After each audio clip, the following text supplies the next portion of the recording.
दोस्तों नमस्कार, आप देख रहे हैं द दस्तक 24। सोशल मीडिया पर कोविड-19 संक्रमण और 5G टेक्नोलॉजी को जोड़कर एक दावा वायरल हो रहा है। अलग अलग रूप में वायरल हो रहे इन दावों में एक बात कॉमन है। इनमें दावा किया जा रहा है कि भारत में जो कोरोना वायरस की लहर चल रही है, लोगों की मौत हो रही है, उसकी वजह कोई बीमारी नहीं बल्कि 5G टावर से टेस्टिंग से निकलने वाला रेडिएशन है। दावे के मुताबिक इसे ही कोरोना का नाम दिया गया है। द दस्तक 24 की पड़ताल में यह दावा गलत साबित हुआ है। पूरे विस्तार से हम आपको बताएंगे। WHO यानी कि विश्व स्वास्थ्य संगठन 5G टेक्नोलॉजी और कोरोना से जुड़े इस दावे को पहले ही खारिज कर चुका है। एक्सपर्ट्स का कहना है कि मेडिकल साइंस में यह साबित हो चुका है कि कोविड-19 एक वायरस है और इसका संक्रमण ही वैश्विक महामारी का रूप ले चुका है। कोविड-19 और 5G टेक्नोलॉजी को लेकर ऐसा ही दावा पिछले वर्ष भी वायरल हो चुका है। तब भी यह दावा किया जा रहा था कि 5G टेस्टिंग नेटवर्क टावरों से निकलने वाले रेडिएशन की वजह से मौतें हो रही हैं, जिन्हें छिपाने के लिए कोरोना वायरस का नाम दिया जा रहा है। जब हमारी टीम ने इस वायरल दावे के संबंध में वैज्ञानिकों से संपर्क किया तो उन्होंने हमें बताया 5G डिवाइसों से काफ़ी कम मात्रा में नॉन आयनाइजिक रेडिएशन निकलता है, जिसे शरीर आसानी से पचा लेता है। ऐसी स्थिति में शरीर के टिश्यू गर्म होते हैं, लेकिन यह गर्माहट इतनी कम होती है कि उसका कोई नुकसान नहीं होता। इनके मुताबिक यह लगभग उतनी ही होती है जितना हम सामान्य दिनों में महसूस करते हैं। उधर WHO के मुताबिक वायरस रेडियो वेव्स या मोबाइल नेटवर्क्स के माध्यम से नहीं फैल सकता है। कोविड-19 का संक्रमण उन देशों में भी फैला है जहां 5G नेटवर्क नहीं है।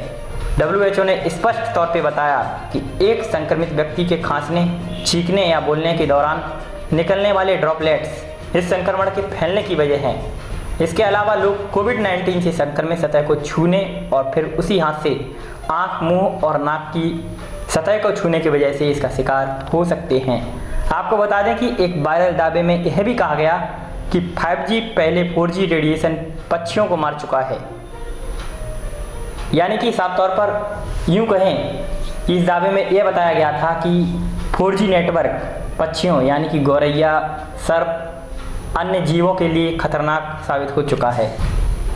इससे पहले जनवरी 2021 में भारत में बर्ड फ्लू के मामले सामने आने पर दावा किया गया था कि जियो की 5G टेस्टिंग वजह से पक्षी मर रहे हैं और इसे बर्ड फ्लू का नाम दिया जा रहा है। द दस्तक 24 की टीम ने तब भी इस मामले की पड़ताल की थी। तब इंटरनेट पर सर्च के दौरान हमें यूनिसेफ मॉन्टेगरो की आधिकारिक साइट पर मौजूद एक ब्लॉग मिला था। यह ब्लॉग 5G से जुड़ी गलत और भ्रामक सूचनाओं पर आधारित है। 7 जुलाई 2020 को प्रकाशित इस ब्लॉग में एक्सपर्ट्स के हवाले से बताया गया कि 5G नेटवर्क सुरक्षित हैं और उनसे ना तो किसी की मौत हो रही है, ना ही वायरस का संक्रमण फैल रहा है। इस ब्लॉग में यह भी बताया गया था कि कॉन्स्पिरेसी थ्योरी वालों ने यह झूठी अफवाहें फैलाई हैं। 5G नेटवर्क से कोरोना वायरस का संक्रमण फैल रहा है। हालांकि WHO ने इसे खारिज करते हुए कहा कि किसी टेलीकम्युनिकेशन डिवाइस की रेडियो वेव से वायरस का संक्रमण नहीं फैल सकता। एक्सपर्ट्स का मानना है कि मेडिकल साइंस में यह साबित हो चुका है कि कोविड-19 एक वायरस है और इसका संक्रमण ही वैश्विक महामारी का रूप ले चुका है। इस बात का कोई वैज्ञानिक साक्ष्य नहीं है कि 5G टेक्नोलॉजी लोगों के लिए खतरनाक है।